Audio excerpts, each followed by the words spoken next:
BucksRadio.com.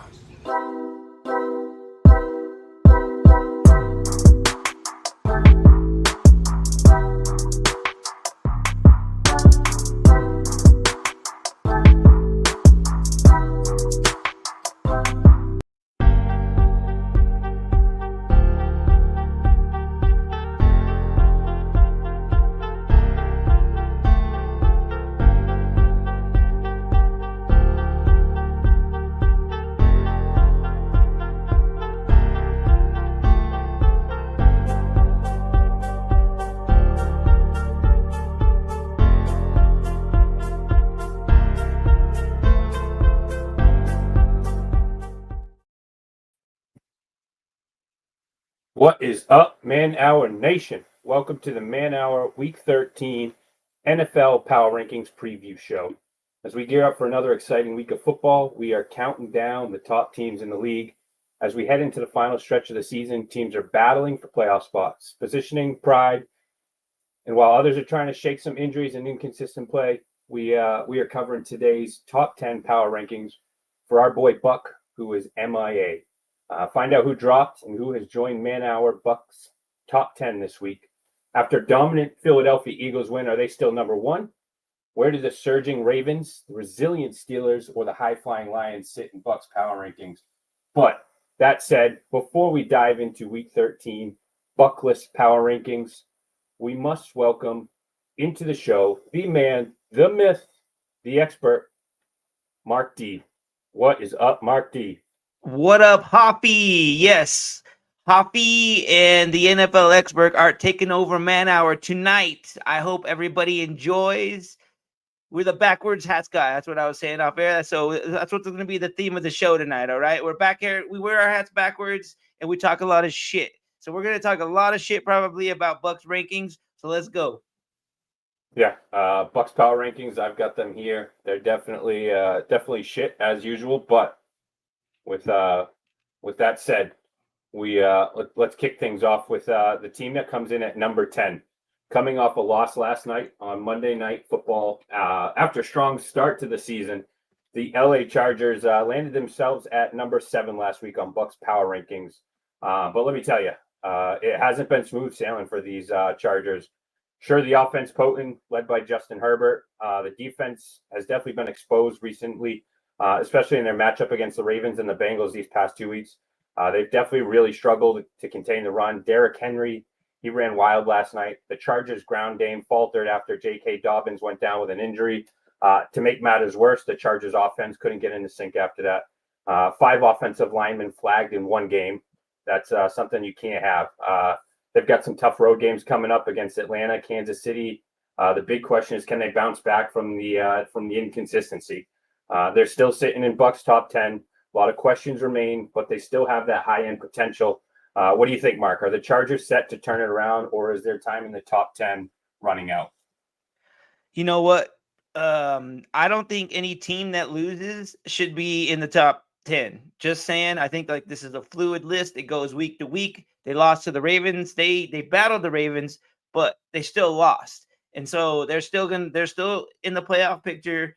So I can see why Buck put them in here. I'm kind of curious to see if anybody new has made the list. Like maybe one team that had dropped out, but maybe dropped back in. So let's see. Yeah, newsflash: there is one new team in this week's power rankings, and there is one team that did drop out. So we'll move along, right. And that happens to be team coming in here at number 9. Coming in at number 9, we have a team that I believe should have been in Bucks power rankings last week over teams like the Cardinals. Spoiler alert: they are not in Bucks top 10 this week after a loss to the Seahawks. But that's Green Bay Packers. Yes, you heard that right. After a somewhat rocky start to season, Jordan Love, the Packers, they've been quietly making some moves. Sunday, they absolutely dominated, especially in the red zone. They went 5 for 5 running the ball efficiently, playing mistake-free football, which Jordan Love has definitely struggled to do that this year. Despite that impressive performance, though, they are out. Wide receiver Romeo Doubs, he's dealing with a concussion, could likely miss Thanksgiving night game. And then they have their cornerback, Jaire Alexander, and linebacker Edgerrin Cooper. They're both nursing injuries. But despite all these challenges, the Packers are on the rise. They have earned a spot in the top 10 with Bucks power rankings this week. But Mark, can they stay hot and keep this momentum going, or are injuries likely to derail the playoff hopes for this Green Bay Packers? Well, dude, Hoffy, I got to be honest with you, man. When I've already kind of thought before they had these injuries that they were going to sort of struggle down the stretch. I kind of feel like Jordan Love is, I hate to say it, he's kind of going through a sophomore slump. Like the dude almost throws, like he almost threw a pick in the last game. He didn't play so well against the Bears, and he got lucky and they blocked the kick and they won, but they should have lost that game. So I kind of feel like he's like, I wouldn't say on the downward spiral, but he's kind of on the decline right now. And especially with the injuries, I see them struggling down the stretch. I still see them making the playoffs probably, but they're going to struggle, especially with these injuries. There's really no weapons for Dobbs and Watson's nursing an injury. Yeah, it's going to be tough for them. Yeah, and I mean, these next 5 games they have, Miami. They're home for the game against Miami. Thanksgiving games are always difficult to kind of predict on what's going to happen, but Miami's been playing pretty well. I mean, they just stomped the Patriots. Not that that's hard to do these past couple years. I hate to say it, but it's true. Your reign is over, Hoffy. The Patriots' reign is over. I'm aware. It's unfortunate, but hey. I love that I can say that finally, dude. Hey, 20 plus years of winning. So if I got to suffer for a couple years, those last 20 years it's going to be more than a couple, bro. Just saying. Welcome to my role for the last 8 years. I can kick you off the show. I'm running it tonight there, buddy. But, then they go to Detroit. That's going to be a tough game. At Seattle, always difficult to play at Seattle. New Orleans shouldn't be a difficult game there. But then they're at Minnesota, so they got some tough games. A tough stretch, man. Absolutely. So we will see if they are able to stay in this top 10 and if they're able to make a run. But moving on to number 8, coming in at number 8, we have a team that trailed the Raiders 13-9 at halftime. Don't start, Hop. Don't start. Hey, Mark, your Broncos defense and Bo Nix, they did take control in the second half. Brandon Jones' third quarter interception was definitely a huge momentum shift. Put the dagger in him. Put Denver out on top at that point. And Nick Bonito's strip sack with over 2 minutes. That definitely sealed the deal. But your Broncos defense showed up when it mattered most, and that's what you want, especially come playoffs. Offensively, Bo Nix and the team found their rhythm after that first half. After settling for field goals, they were able to score 2 second half touchdowns. That's promising to see from your rookie quarterback.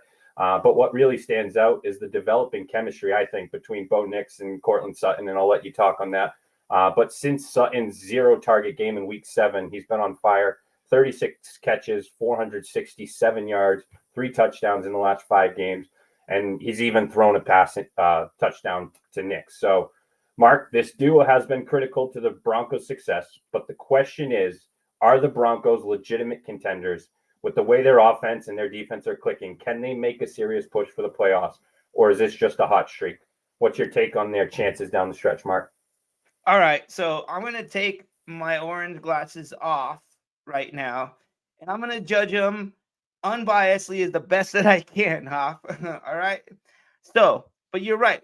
We are gelling at the right time right now. I think Bo Nix is finally coming into his own. I think Sean Payton is taking the handcuffs off of him, letting him run the whole offense, and he's able to do it. The dude's a really smart quarterback. I'm really mad that he didn't get more clout and he didn't get more attention during the draft. They were like, oh, he's the 6th guy. He's not going to do nothing. But like I said over and over, it's all about fit. And I think Bo Nix has the best fit out of all the rookie quarterbacks. Like I'm the firm believer that these rookie quarterbacks need to go to offensive-minded head coaches, not defensive-minded, unless the defensive-minded head coach has a good offensive coordinator. But most times they don't. And so in that sense, the defensive coordinator is not going to focus on the development of the quarterback. They worry about the defense, and that's why it usually never works out. So with Nix, he got with Peyton. He's kind of like a little Drew Brees 2.0. So it gels, it works. And then now you're talking about Sutton. Yeah, Sutton, I'm really glad to see him doing this because he's been inconsistent his whole career. And then this year he bitched about a contract. We gave him more money. So we're like, okay, shut up and just go out there and play. And you know what? He's came out there and played. And you're right. It was, I think, him not getting the ball that one game triggered everything. And I think Bo Nix even went to him, was like, "Hey, sorry, dude, I should have never done that." And they're gelling now. It takes time when you have new teammates and new people you're around. So I think now the team is finally all gelling, even the defensive side. Yeah, I mean, I refuse to say good things about the Broncos, but you know, I find it hard to you know, I know what you said earlier with you can't have a team that's coming off a loss in the top 10, but they still are, and that's the Chargers. They're still in front of the Broncos, so I don't, you know, and they beat By the one Broncos. game. I know, but they still beat the Broncos, so I think that you could easily flip True. flop. You could have, you know, the Broncos at 10, Chargers at 9, and I think that you would probably have the Packers at number 8. But that's just me. But To be Derek, honest, when I didn't hear us at 10 and 9, I was like, "Are we even off on the list?" Like, I seriously questioned it for a second, but like, so I'm hoping that this is a good sign for us this time, and not a curse from Buck. So that's what I'm going to take it as. the Buck curse is real, and it's coming. But you know, especially you got 3 tough games coming up. You got Atlanta, Kansas City, and Baltimore. I think you've already played Atlanta, so you have Cleveland. We have Who do you have coming up? Cleveland, You have Cleveland. a bye week, and then we have Indianapolis. And I'm actually going to be in the house for both of those games, rooting my boys on. Yes, sir. We're going to be dominating. Once we win those games, we're going to be even closer into the playoff picture. So it's either going to be the Buck curse or the Mark curse, but it could be. It could be. We'll see. But no, Derek, to answer your question, these are Buck's power rankings. Buck is on the road. He's going to visit family for Thanksgiving, so we are rocking and rolling with Buck's power rankings. So we will not take credit for the good or the bad that comes from this. True. We are not taking credit for any of his picks. But that said, you know, Casey Morgan's got a, you know. Why do people got to say donkeys? That doesn't even make any sense. It's a horse, bro. It's not a donkey. I never understood that. All right, we'll go with ponies because that I'll counts, right? accept ponies. Okay, yes. Number 7, we have the Minnesota Vikings. They are 9-2. However, after a nail-biting game against the Bears, the Vikings almost blew a game that they should have never let slip away. Just under 30 seconds left in regulation. They're up by 11. A botched onside kick, some defensive, you know, lapses. The Bears forced overtime, and we've been talking about Sam Darnold a lot. And you know, is he the answer for this Vikings? Is he going to cost them? But in overtime, Sam Darnold delivered. He led the Vikings down the field, set up the game-winning kick. Darnold was on fire. He completed all 6 of his passes for 90 yards. And rookie Jordan Addison had a great, you know, career best performance, picking up the slack for Justin Jefferson, who definitely had a quiet game. So the Vikings, you know, almost let this one slip away, but they did pull it off. That's why they're sitting at Bucks number 7. Can they keep it up, or will their mistakes, as you've said in the past, Mark, will they catch up with them? What do you think on the Vikings at number 7?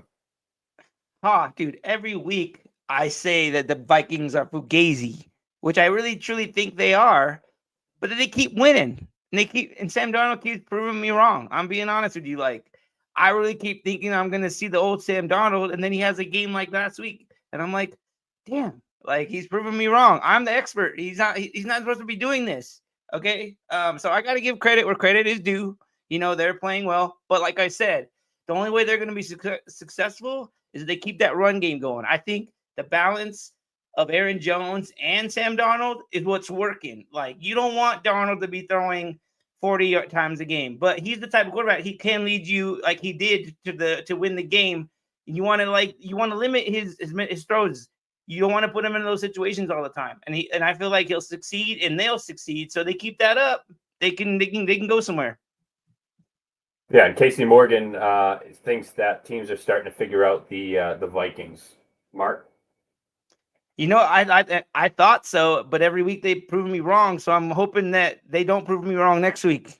And we'll take a step back here, and we will go back to your Denver Broncos. We have a comment here from Derek, and Derek thinks that Sean Payton could be the coach of the year. Yes, I believe that. I kind of feel like the NFL kind of dislikes Peyton ever since the whole Bounty Gate thing and how he was suspended for a whole year. I feel like the NFL, I wouldn't say they hate him, but they don't like he doesn't get good. He doesn't get the favorable calls. Like I think our schedule's been kind of screwed up since he's been to Denver, just because they want to mess with him. I'm a conspiracy theorist. I could be wrong, but when he's the type of person that comes out and complains about the NFL, they're not gonna like that type of behavior. So I feel like that's why he's like on the naughty list. But Don't I forget think Bountygate. that's what I'm saying, Bountygate. So I'm hoping that maybe that enough time's passed where they'll let that go, because he has turned around a Denver Broncos team that was, sorry to say, shit.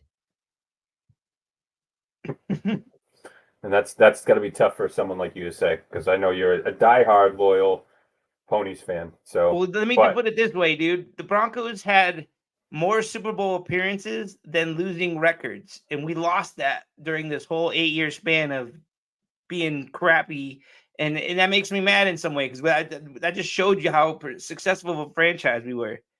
Yeah. So to recap, coming in at number 10, we had the LA Chargers. And then coming in at number 9, we had the Green Bay Packers. At number 8, you have Mark's Denver Broncos. Number 7, the Minnesota Vikings. And then number 6, another team that is coming off of a loss, and that is the Pittsburgh Steelers. They are the only other team in Bucks Power Rankings that is coming off a loss. Mike Tomlin has been pulling all the right strings this season, but this past week against the Browns, it was an all-around mess, weather included.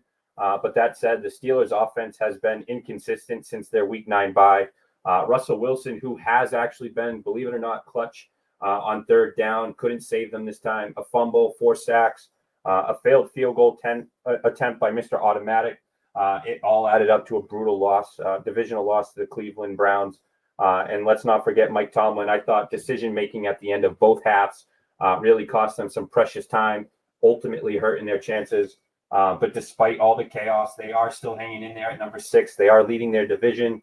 The defense, which has been a staple of their success, did have an off day. That's going to happen. But they're going to need to bounce back fast, especially with, they have some key AFC North matchups on the horizon. They've got the Bengals next, followed by a rematch with the Browns in Pittsburgh. Tough slate of games coming. Yeah. And these games are going to determine if the Steelers are truly a playoff contender and if a division title is still within reach. It's make or break time for the Steelers. I've said it before. This Steelers team reminds me of, I think it was 2020, where, they started like 11-2, lost their last 4 games and bounced in the first round of the playoffs. But we're going to see if Pittsburgh can step up or if this spot in the rankings is as shaky as their performance last week. Mark, what are your thoughts? Well, you know what? Like I said, when we text off air, I think Russ, the old Russ that I saw in Denver, is starting to show up, because he looked terrible last week. Like I told you, they've had handcuffs on him because he can't really do a whole lot. And then the stuff that he can do, Cleveland was shutting it down. So, and I feel like the teams have probably figured it out. They're like, he's limited. Like he has to have everything to go right for him to be successful. Like we were saying last time we talked, like on our last show, he has to have a good defense, a good run game, and he's got to have a deep threat. None of those worked last week against Cleveland. And then where was TJ Watt? The guy was like missing in action. The guy's supposed to be one of the best defensive players in the year, and he didn't show up. And then you have Myles Garrett just balling out. The guy had like 3 sacks before halftime. The guy was killing it. And they even said on the broadcast that he was doing that on purpose to show you, hey, dude, I'm the guy. TJ Watt, he's not the guy. I'm the guy. Which I respect that in a way, even though Cleveland is terrible and it's a division game. Like we always say, it can go either way. And they showed that, hey, we're going to beat the Steelers. The Steelers aren't as good as everybody think they are. Yeah. And I know how much of a fan you are of stats. So I got a stat for you here, Mark. And that is Russell Wilson is 1 touchdown away from setting the record for most touchdown passes in a season by a Steeler since Ben Roethlisberger retired. Yeah, that just shows you how crappy of quarterback play they've had since Ben left. But I think even the last year that Ben left, he didn't have that many touchdowns, dude. So no. He's the best of the worst. Yeah, good for him.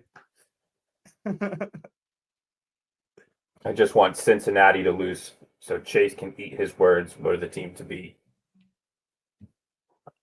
I don't know. Watch out for them Bengals, man. I'm kind of worried about them myself. Yeah.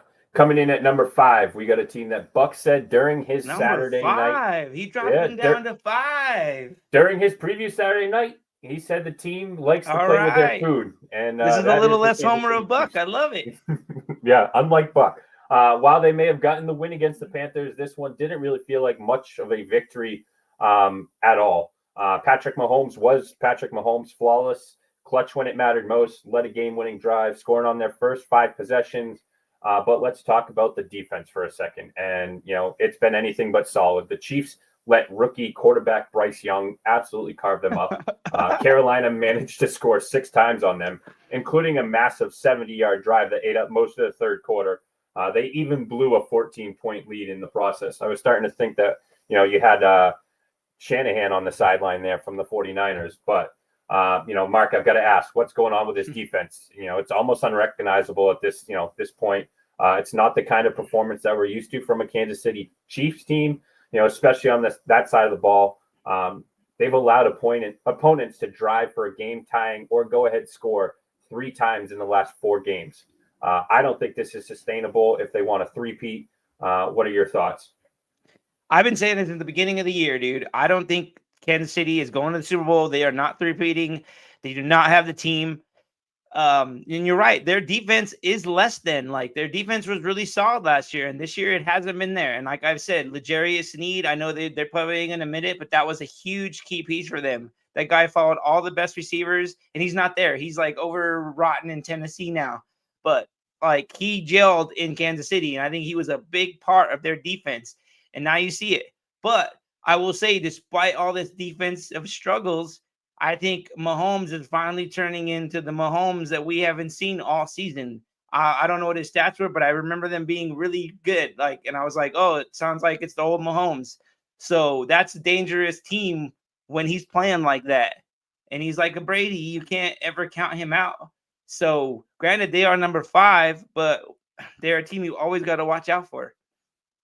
Yeah, I mean, it was Christmas last year where they lost to the Raiders and then they went on a run. So, you got to wonder, is this team much like last year going to figure it out? Because they struggled at the beginning of last year. They figured it out. They went on a big winning streak that carried over into this year. So it remains to be seen if this is just a rough patch or if this is a sign of bigger problems, for the Chiefs. I know that you're hoping it is. Dude, it is a rough patch. When you struggle against Carolina, dude, come on. And you almost lose to them. Come on, dude. That's struggling. They're not the championship teams if that's it. Championship Chiefs if they're going to do that. Yeah, I agree. My boy TB12 I think is the GOAT, and I don't need Patrick Mahomes creeping up on the Super Bowl titles. There's only one GOAT, and that's TB12. I got no comment on that one. Where in the top 10 do you guys have them at? The Kansas City Chiefs? I think Buck might have nailed it. I think 5 is good. I think 5 is a good spot. Mm-hmm. So, let's see. All right, moving on to number 4. Number 4, we've got the Buffalo Bills. Bills are sitting pretty right now, 9-2. 6-game winning streak. That included a massive win over Bucks Kansas City Chiefs. They head into the Week 12 bye with some serious momentum. Coming out of the break. They dropped. They go into a bye and they drop. I don't understand that one bit. Buck. I mean, Hoppy. It's Buck. What do you expect? All right. All right. Sorry to interrupt, bro.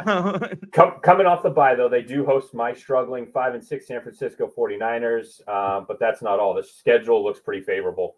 They got games against the Rams, the Jets. They play the Patriots twice. And don't forget, they do have that potential Super Bowl showdown with the Lions. That's going to be in Detroit. Looking forward to that game. But, Mark, the Bills, I think, clearly are in fantastic shape. But do you think their hot streak is sustainable? With this upcoming stretch of games, they could really, I think, build some serious momentum for a deep playoff push. What's your take on Buffalo's chances of staying healthy, keeping the momentum going as we head into the second half of the season? As you know, I'm firm. I've been high on Buffalo. I've been high on Detroit, and I've been high on Philly. I'm kind of wondering where he's got Philly on this list, if he's got them still number 1. Don't tell me. I want to be surprised. But number 4, I think it's stupid that they're dropped since being on a bye. It's like, they didn't lose to anybody. They didn't beat anybody necessarily, but you dropped them. Okay. I don't understand that. Like, I feel like, okay, Buffalo should be top 3. It should be Philly, Buffalo, Detroit, in whatever order you want to put it in. But that's how I feel like it should be. So him dropping them dropping the 4, I don't like it. But it's not our list. But I'm gonna criticize it. I don't think they should be 4. Yeah, last week he had the Bills at number 3 and the Chiefs at number 2 and the Eagles at number 1, Lions at 4. And we argued with him, how do you have the Chiefs in front of the Bills coming off a game where the Bills just defeated the Chiefs?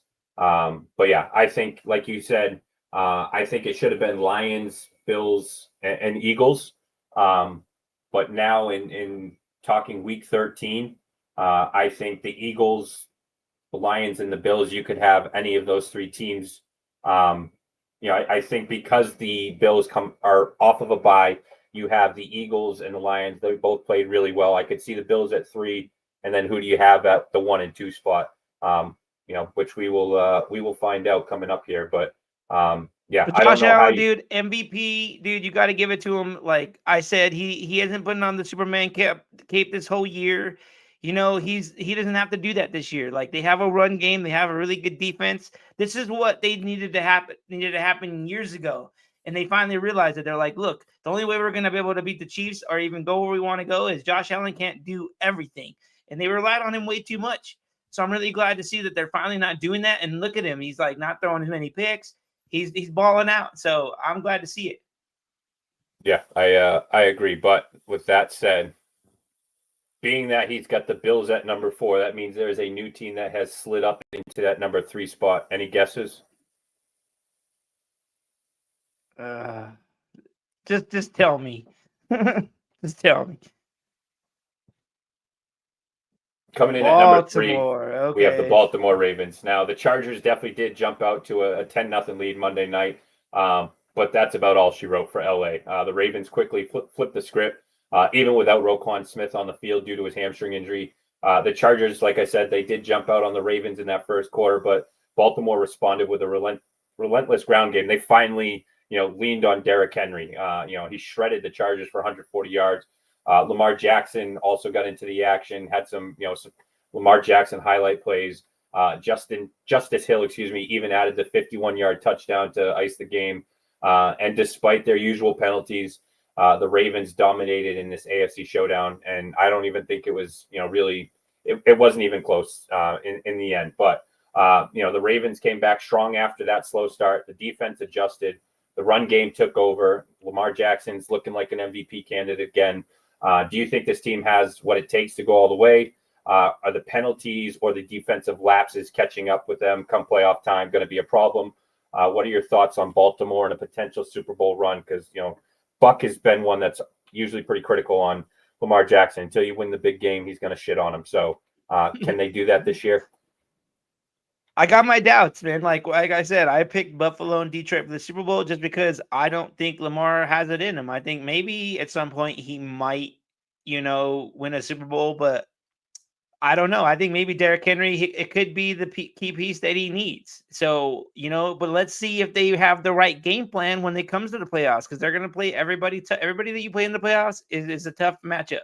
So you got to come with your A game. If you don't, you're out. That's just how it goes. And last year against the Chiefs in the AFC Championship game, they decided to pass the ball a bunch. It's like, what are you doing? Like, they don't even really have that great of receivers back then. Like OBJ, come on, guy, that guy's old.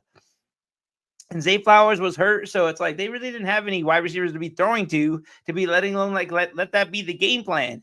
So I don't understand all that. So this year, maybe if they have Derrick Henry and he just runs it down the throat and he does what he's been doing all year, like he did against the Chargers, then yeah, I can see that totally. Yeah, I think, in their tight end Andrews has definitely been getting a little more action. Some more, he's been in all the games, but finally getting some catches. Zay Flowers has been a stud. And then that 1-2 punch, I think they're starting to lean on Henry a little bit more, which I think is promising. Maybe they were just trying to save him and not wear him out. When he was in Tennessee, that's all they had. So they were riding those wheels till the wheels fell off. So maybe they're preserving him, and then come playoff time, you ride him out. I think that's the way to go. But yes, they are 2-4 in the postseason. Casey is But- right. Yes, 2-4 in the postseason. That's when it all shows up. That's when you make your money. So Lamar, he talks about it over and over again about how he wants to go to a Super Bowl. Let's see it. All right, come on, Lamar. That's what I'm gonna throw this out there. Like, Lamar, let's see it. Let's say you actually do it this year. Let's see you overcome Josh Allen or Mahomes or whatever you got to do to get there. Let's see it. Yeah, I agree. But moving on to number 2. Coming in at number 2, we've got a team riding the longest active win streak, and that is the Detroit Lions. Mark, they're proving everyone wrong. 10 quarters now without allowing a touchdown. This defense is on fire. They're doing this all despite key injuries, which is why Buck has not put them as the number 1 team. He's put injuries as a reason to not put a team at number 1. I'll let you speak on that one because I am Buck today, so I'm trying to not shit on Buck. But this is a sign of a real contender. Their dynamic running back duo, still the best 1-2 punch in the NFL, and they just keep grinding out wins. Looking ahead, the Lions have a stretch of 3 games at Ford Field after Thanksgiving. They've got the Bears, and then they have a crucial matchup with the Packers in Week 14. And then they're set for, we've already discussed it, the Super Bowl preview against this Buffalo Bills that we were just talking about. But it's all setting up for a massive finish to the regular season for the Lions to prove the doubters wrong. But that said, Mark, the Lions defense has been incredible. With the offense clicking, they seem like one of the most complete teams in the league. They're my number 1 team. Do you think Detroit can sustain this momentum through the rest of the season and make a deep playoff run? Or is there any concern that the pressure of all these big games will catch up with them? What's your take on the Lions' chances? Well, I've been high on the Lions. Like I said from the beginning of the year, I've been saying Buffalo, Detroit. I just think that these teams are going to match up, and like you said, the Detroit Lions defense has been kind of their Achilles heel at the beginning of the year, and now they've turned it around. Even though Buck has complained about how they don't have depth and they have all these injuries, but you know what? Despite all these injuries, they keep winning and they keep dominating and winning. So it's like, what are you going to say then? So it's like if they keep like you said, they keep proving everybody wrong, and they're going to continue keep proving everybody wrong. And I'm really glad that you brought up that Buffalo Bills game. Oh man, I can't wait for that, dude. Oh, that's going to be a hell of a game. Like I said, Super Bowl preview in my eyes. So for me, that's going to be a real test of my prediction to see if I think that's really going to come true. Was that your preseason prediction, if I recall? Yes, it was. Yes, it was. They don't call him an NFL expert for nothing, folks. Yes. But before we get to number 1, we'll just recap real quick. Number 10, we had the LA Chargers coming off of a loss to in the Har Bowl to the Baltimore Ravens. We have the Green Bay Packers who put a beat down on the San Francisco 49ers. We have the Denver Ponies coming off of a nail biter win against the Las Vegas Raiders. Were you worried at all at any point? A little bit, but I knew my defense was going to do it, was going to get it done. I knew it. We have Laura's Minnesota Vikings, although I think from what Buck says, she's got 27 different teams that she likes. But number 7, Laura's Vikings. Number 6, the Fugazi Pittsburgh Steelers. Oh, you're calling them Fugazi. All right. Just, all right. Taking words out of your mouth. Right. Number 5, the Kansas City Chiefs. Number 4, the Buffalo Bills. Number 3, we have the Baltimore Ravens. Number 2, Detroit Lions, which leaves us at number 1. And finally, at number 1, we have got the Philadelphia Eagles. What a performance they did put on Sunday night. Saquon Barkley especially. Dude's on fire. Beast, dude. Few explosive runs that helped him, put up one of the top 10 all-time rushing games. It wasn't just the offense, though. The Eagles defense racked up 5 sacks, showcasing their all-around dominance. I mean, I call them the Georgia Bulldogs because I think half their team are Georgia Bulldogs. Right. But let's talk about this big addition, for the Eagles, and that is Saquon. I don't think that he's going to win the MVP, but he absolutely deserves to be in the conversation. Right now, he's got my vote for Offensive Player of the Year over Derrick Henry, another beast. But Philly has outgained their opponents in the past 7 games by an average of 180 yards, and that's largely because of Saquon Barkley. I think the Eagles are firing on all cylinders. I don't know if they can keep this up, but with this level of performance on both sides of the ball, right now they seem unbeatable. They seemed unbeatable last year at this point before kind of falling apart.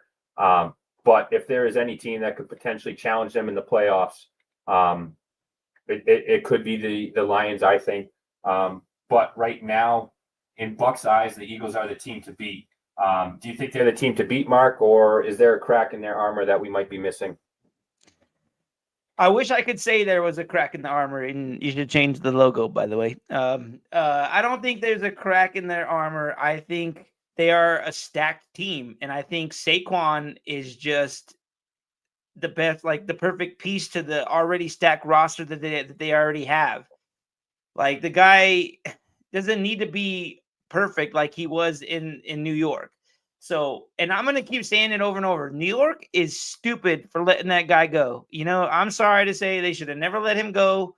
And then even the owner came out and said it. If everybody that's watched Hard Knocks, he came out and he's like, I'm going to have a hard time if Saquon goes to Philly. And then he goes to Philly and he's having this MVP type year, dude. I think that he's done, like, if he breaks the single season rushing record, if he beats Dickerson's rushing record, dude, they're going to give him the MVP. I don't know how. I mean, they allowed him to walk out knowing that Philadelphia is his home team, and that's exactly where he was going to go. You know, they let him go because they wanted to keep DJ and Daniel Jones, and neither one is on their roster now.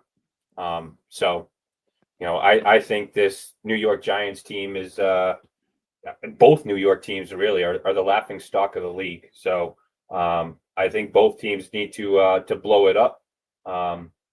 You know, fire their. I mean, the Jets have fired their coach. They have fired their GM. I am a Brian Daboll fan. I don't think it's really all his fault. You know, he came in his first year and did wonders with Daniel Jones, but he did have a healthy Saquon Barkley that year. That definitely helps. But how are you going to say it's not his fault? He's the head coach. Come on, dude. He had some say to tell the GM, hey, man, I don't want Saquon to go. But if you watch the Hard Knocks, he was totally okay with letting Saquon go. He didn't think Saquon was special. And look what he's doing. And it's do you really think that, or, you know, I think behind closed doors they have conversation. Do you really think that he honestly was not just trying to stick his neck out for the GM, or do you think he legit? I think he legit was okay with letting Saquon go. I truly believe that. I think Daboll is arrogant, and he's like, "Oh, I'll get in my guy Singletary, and he'll do the same thing." Because remember when they right away they signed Devin Singletary, and then how did that work out? So that just shows you he was wrong, dude. Like they were both wrong, and I hope they both get fired. Another team that I think that we could add into the mix of, you know, some of the worst in the NFL right now, and that's the Dallas Cowboys. Do you think that Jerry Jones will seriously think about extending Mike McCarthy, or is he just being an idiot because he's Jerry Jones? Anybody that believes anything that comes out of Jerry Jones's mouth, I'm sorry, you're an imbecile, because the guy is senile. He shouldn't be at GM. So, like, he's rich enough to be an owner, so that's okay. Yeah, go and do your thing and be an owner, but don't meddle with the team. And the reason why the team sucks is because he meddles with the team. He's like, I've been saying it for years. He's like the nowadays Al Davis. He's nuts, bro. He's got a control problem and an ego problem. So it's like he can't let any of those go because he's got to have all the credit. But you know what? When you suck, you're not going to get any credit. Yeah, I think his son needs to step in there and have a difficult conversation with his dad, because, you know, they are considered America's team. And, you know, as far as I'm concerned, America, you know, wins championships. Look at, you know, the dream team, you know, look at the basketball in the Olympics. But yeah, they are far from America's team. I mean, they're the laughing stock of the league at this point. I've been telling Buck forever they need to just blow it up, and he agrees with me. They just need to blow it up. That's including Jerry, man. The guy needs to relinquish control. And maybe that team might be worth something. If he would have never let go of Jimmy Johnson, they would have been like one of the craziest dynasties, dude. And because of his ego, the ego got in the way of all that. So like he should be kicking himself over that. I think he should put some curtains up in the sunroof too. That way, CeeDee Lamb can actually see. But Hoff, let's talk about some of the teams that didn't crack the top 10. Okay, so I'm just gonna throw some out there. Like the Commanders, they're like on the outside looking in. You also have the Seahawks, or even possibly the Cardinals. Out of those three I just mentioned, which ones do you think should maybe even been considered to be in the top 10? Well, the Cardinals are coming off of a loss to the Seahawks. So I guess the Seahawks would be one. What was the other team that you mentioned? The Commanders. The Commander Skins. They yeah, hey, this past week in our preview, you and Buck agreed on, I think it was 7 games, and they one of them being the Commanders beating the Dallas Cowgirls. Who would have And thought Dallas. that? Come on, man. I know you picked them. But you disagree with us just to disagree with us. You can say that you were buying that pick, bro. Come on. Oh, I was buying it. All right. I bought it and I was right. But hey, of those 7, I just want to say 4 of them were. I think I went actually 3 and 4, but yeah, no, I just felt that the Commanders they've been struggling of late. I think that teams are finally kind of coming on to what they're doing on offense. I'm not going to say what we've been saying about their defense as far as they're as old as what, but I do think that the age is catching up to them. There's only so many ice baths in the locker room for all those old men, so Old they're definitely. balls. Sorry, Buck. You're gonna have to edit that one out. He's gonna have to edit with me. I'm sorry, Buck. See, Okay, this is so why out you of the, shouldn't drink. I don't know what you're talking about. But I think out of all the teams kind of looking out on the outside in, I didn't mention this team, but the Buccaneers. I think the Buccaneers are the type of team that's going to get hot. They've already kind of gotten hot. They gotten Evans back. Dude, they keep on the streak that they're on. I think I forget right, if I remember right, their schedule is pretty favorable. So I kind of see them being one of the teams that we might see in the power rankings in a couple weeks. Yeah, especially because Buck loves him some Tampa Bay Buccaneers, and he loves him some Baker Mayfield. So I could easily see them climbing into the top 10, this coming week. But yeah, their schedule coming up. They have, I think they're on a bye this week, and then they are at Carolina. They then play Win. the Las Vegas Raiders. Win. They're then at LA Chargers. I think That's they, gonna be tough. tough game, but I think they can come away with that. Then they play Dallas and they play Win. Carolina. So, Win. Yeah, they could win easily their next 5 games. And I think they're still second place in their division. But yeah, I could easily see them overtaking the Atlanta Falcons and winning the AFC, or excuse me, the NFC South. They're what, 1, 2, 3, 4. I mean, they had 4 games in a row where they lost, but again, it was Baltimore, Atlanta, Kansas City. They played they lost to some tough teams, dude. And they battled those teams. That's why I think they're tough. And like I said our last show, that Todd Bowles should get more credit, dude, because he battles good teams like the Lions. They beat the Lions this year, and they battled the Chiefs and other really good teams in Atlanta. Really good teams that people don't give him enough credit for, and that's why he's a head coach. Yeah, and the Buccaneers played the Lions pretty tough last year in the playoffs. They did succumb to them. Yep. I think it ended up getting a little ugly towards the end, but they were hanging in there, and that very well could be if the Bucs, win their first game, they might be playing, the Lions in that second round, or they might even play them in the first round. Or actually, no, they wouldn't play them in the first round. But they could though, like you said, they win the first round, they could be playing Detroit. And they're a team I'm gonna say it, like my Broncos. We get in the playoffs, the Buccaneers get in the playoffs. We're gonna be a tough out for any team because we're hungry. Like we've been battling. Every game has been kind of a playoff game for us, So it's like teams. We're gonna be dangerous. In Baker's famous words, dangerous. He wakes up dangerous. I don't want to praise your Denver Ponies, but being that they do have the number 3 defense wins championships. Sean Payton, I think there was a comment earlier that we talked about of, Sean Payton potentially being the coach of the year. And so Nick's being offensive rookie of the year. You still think over Jaden Daniels?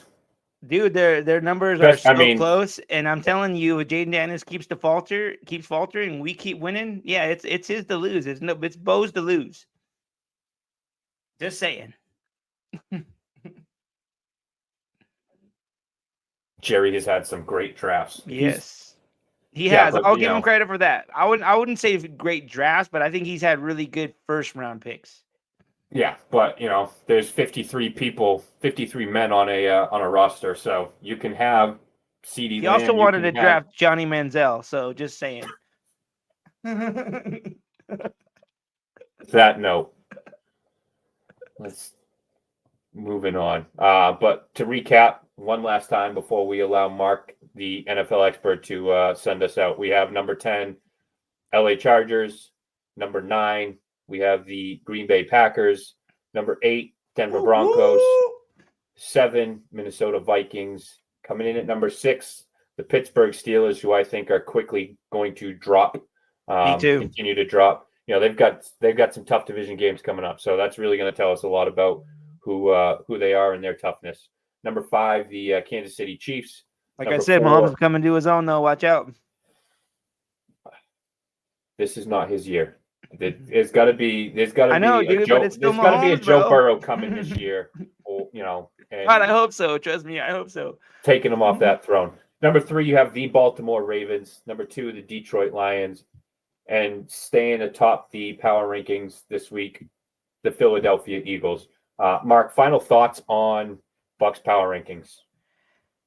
You know what? I think Buck does a really good job with these power rankings because I know he does deep thought into all of these. Like I know he's a football nerd like me and you. Like he crunches the numbers. He thinks about like what teams are gonna do ahead of time, like not just what they're doing now, which I really respect.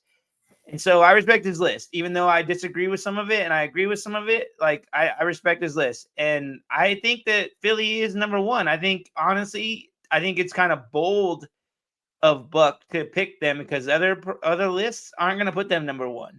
But he's ballsy enough to be like, no, I think they're the best team. They are number 1. So much respect, Buck. I still think that you should have the Lions at number 1. I can put the Eagles at number 2 because I think the Ravens are pretty solid, and they, should be behind the Bills, but they did beat up on the Bills if I recall correctly. So, but I definitely think the Lions belong at number 1. With the Eagles right on their tails. The Lions have the longest winning streak in the NFL, current active winning streak right now. Eagles aren't far behind them, but it's too bad we don't have Buck here to defend his power rankings. But I do have one last comment for you though, Hoff. I'm gonna say this is an NFL expert opinion. I'm putting a fork in your Niners, bro. Sorry, just gotta say. What do you got to say to that? I'd agree, but the NFC West is such a shit show. It is. It is. None of the teams want to win that division. It seems like they don't. It seems like they're like handing it on a silver platter to the opposite team each week. So, this week was tough, but we knew without Brock Purdy, Bosa's been injured. CMC's kind of coming back off his injury, and I don't think he's going to be the same. That's a difficult injury to come off of and deal with. So, but that said, I think that they need to, they had Mason throughout the year. He was the number 2 running back. I think they should kind of continue to ride with him. Much like I think the Ravens have kind of, kept Derrick Henry safe and waiting to unleash him in the playoffs. I think that's what the 49ers should do, especially if maybe the season gets away and they're not going to go on that run, then just shelf them. But yeah, So you agree or disagree? I'm losing faith in my Niners, but bang bang Niner gang. You still didn't answer my question. Do you agree or do you disagree? I disagree. Okay, all right, that's what I expect you to say. But I'm telling you, I disagree. It ain't over till the fat lady sings, and I don't see no fat lady walking through those doors anytime soon. I'm telling you to put a fork in them, and I'm just going to give you one interesting fact, Hoffy, because you always give me shit about being an expert, but I kind of an expert because I'm gonna throw a fact out here for you. The last time that the Niners went to the Super Bowl and lost, the following season They had a bunch of injuries and they had a crappy ass season. Same thing that's happening to them this year. So it's like history repeating itself. I'm Just had to sorry, throw Buck. that You're gonna out have there, to bro. edit this, but Mark, fuck off. On You that hate note, that- Mark, you hate that I know stuff. I'm sorry that I know stuff, Buck. Hoppy, I'm Go- sorry. go fuck yourself and lead us out. All right, everybody. Disregard Hoffy's bad language and my bad language for the night. I had a lot of fun with you, everybody, tonight for filling in for Buck. Everybody, catch us all on the after hours on Saturday. We're going to be doing a weekly preview, but because of Thanksgiving games, it's going to probably be a short preview because there's not going to be that many games on Sunday, but it still should be a fun show. So everybody check it out. Everybody that tuned in tonight, thank you. We always love the interaction. Hoffy was kind of off on that, but this isn't really our shtick. That's more Buck's thing, and he's more better about that than both of us. So, cut us a break. But I had a lot of fun night. Man, our nation, we out. Happy Thanksgiving, everybody. Happy Thanksgiving.